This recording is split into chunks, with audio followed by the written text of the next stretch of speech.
जेवण जातच जळजळ सुरू झाली. कधी आंबट ढेकर तर कधी पोटात जडपणा आणि आपण म्हणतो ऍसिडिटी झाली, काहीतरी घेऊया.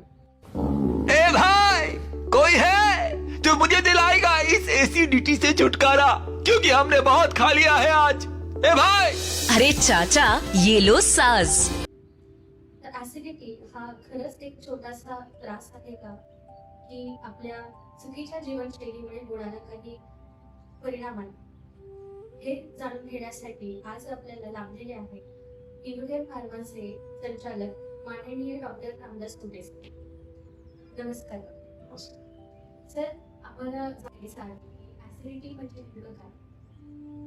खरं तर ऍसिडिटी ही अत्यंत सामान्य वापरलेला शब्द आहे, परंतु पचनाच्या रिलेटेड जेवढे काही विकार आहेत, जेवढी काही लक्षणं आहेत, जेवढा काही त्रास आहे, हा सगळा सामान्य लोक त्याला ऍसिडिटी समजतात. म्हणजे काही लोकांना छातीत जळजळ होते, काही लोकांना जेवल्यानंतर पोट फुगल्यासारखं होतं, घशामध्ये आंबट पाणी येतं, कधी कधी तिखट पाणी येतं, कधी कधी दात देखील आंबतात, पोट गच्च होतं, भूक लागत नाही, गॅसेस होतात, त्या ढेकर बऱ्यापैकी येतात आणि मग त्याला कधी कधी खाल्लेल्या अन्नाचाच वास येतो, पोटही कधी कधी साफ होत नाही किंवा शौचाला पातळ होते किंवा कधी शौचाला पातळ किंवा कधी घट्ट, अशी जी सगळी लक्षणं येतात ही ऍसिडिटी मध्ये सामान्य लोक समजतात. म्हणजे ऍसिडिटी म्हटलं तर पचनाच्या बाबतीतले सगळे विकार, सगळी लक्षणं ही ऍसिडिटी मध्ये येतात. सर्वसामान्यपणे छातीमध्ये जळजळ, आंबट पाणी, त्याचबरोबर पोटगच्च होणं, अपचन होणं, गॅसेस होणं, पोट फुगणं आणि त्याचबरोबर पोट साफ न होणं, शौचाला साफ न होणं किंवा कधी कधी शौचाला पातळही होणं आणि साफही होणं, अशी लक्षणं हे सगळे पचनाचे विकार ऍसिडिटी या एकाच सदराखाली सर्वसामान्य लोक घेतात. बरोबर आहे सर, अगदीच. तर आजच्या काळात ऍसिडिटीची समस्या जी आहे ती सामान्य का झालेली आहे? खरं तर ऍसिडिटीच्या समस्येचं मुख्य मूळ जे आहे तेच हा धकाधकीचा काळ आहे असं म्हटलं तर वावगं ठरतं. आपण बघा ना, अनेकांना जेवणाच्या वेळा पाळता येत नाही, काही लोकांना तिखट खूप खायची इच्छा असते, काही लोक तर असं आहे की सतत खात असतात. म्हणजे दिवसभर चरणं आणि खाणं यातला फरक कळत नाही, काही लोक सतत खात राहतात.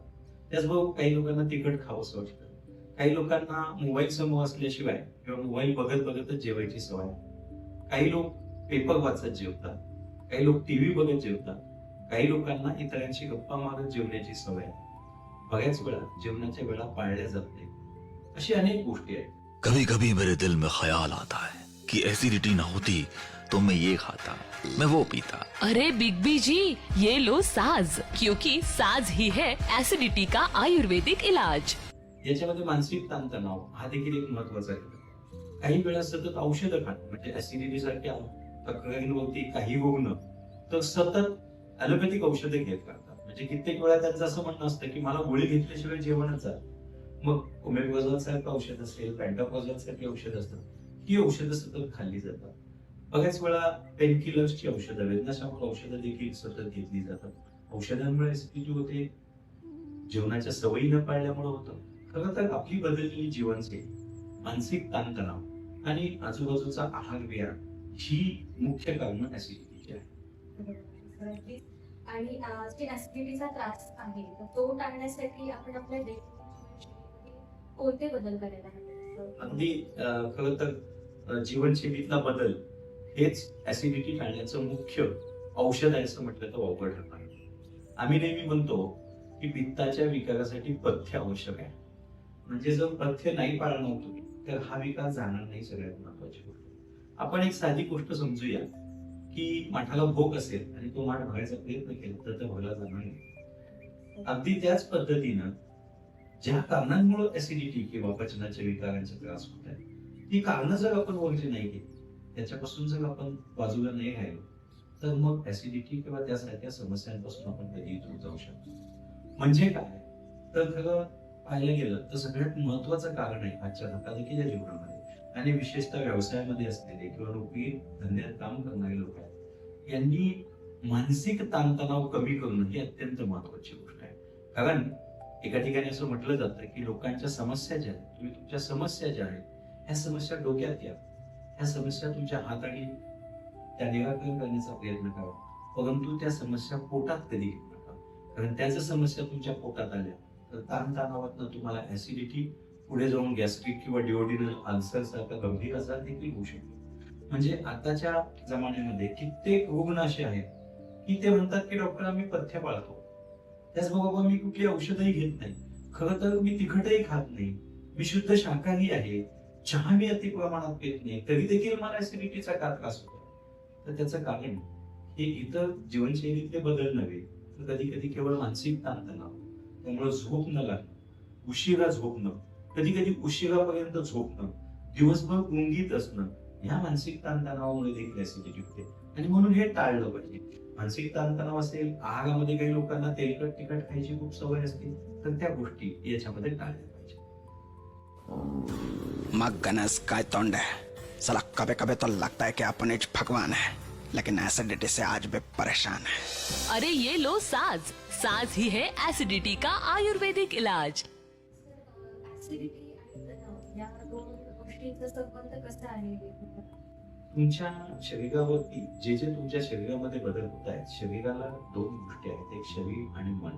मानसिक ताणतणाव, शरीराचं तुमच्या चलनवलन, ज्याला आपण मेटाबॉलिझम म्हणतो, हे मेटाबॉलिझम केवळ तुमच्या शारीरिक क्रियांवरती नाही होत, तर तुमच्या मन किंवा तुमच्या मानसिक क्रिया याला कमी प्रमाणात करायचं की जास्त प्रमाणात करायचं हे ठरवतात. आणि त्यामुळं केवळ ऍसिडिटी नव्हे, तर सगळ्याच आजारांच्या मुळाशी एक महत्वाचं कारण असतं, ते म्हणजे मानसिक ताणतणाव. परंतु ऍसिडिटी असेल, हृदयरोग असेल, ब्लड प्रेशर असेल किंवा मानसिक विकार असतील, हे सगळे विकार मनाशी जोडलेले आहेत. आणि म्हणून मानसिक ताणतणावाचा पहिला फटका जो बसतो तो तुमच्या जठराला बसतो.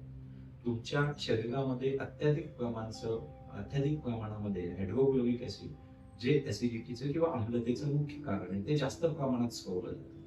त्याचबरोबर ऍसिडिटीला प्रोटेक्टिव्ह लेअर जे देणार आहे, म्युकस ज्याला आपण, ते कमी प्रमाणामध्ये होतं. आणि म्हणून मानसिक ताणतणावामध्ये कधी कधी जागरण झाल्यामुळं, कधी कधी मानसिक तणावामध्ये अति प्रमाणामध्ये हायड्रोक्लोरिक ऍसिडचं सिक्रिशन झाल्यामुळं ऍसिडिटी वाढते.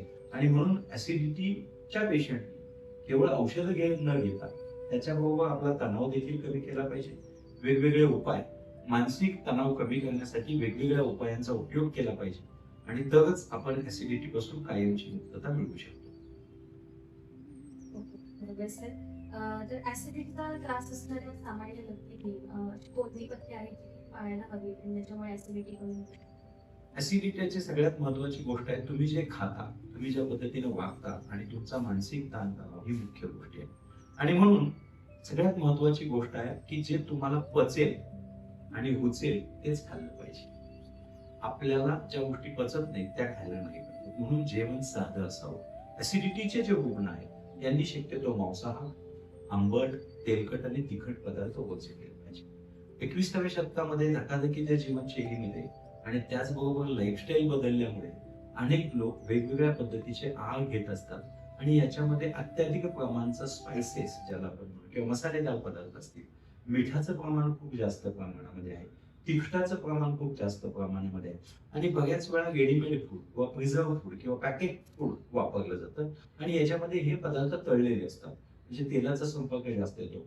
आणि म्हणून सर्वसामान्यपणे साधा आहार घेतला पाहिजे. एक दिवसातून 2 किंवा 3च वेळा जेवलं पाहिजे.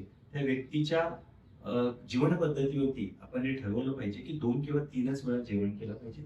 सर्वात महत्वाचं आहे की ऍसिडिटी टाळायची असेल तर आम्ही तर म्हणतो एक घास 32 वेळा नव्हे, एक घास 40 वेळा चावला पाहिजे.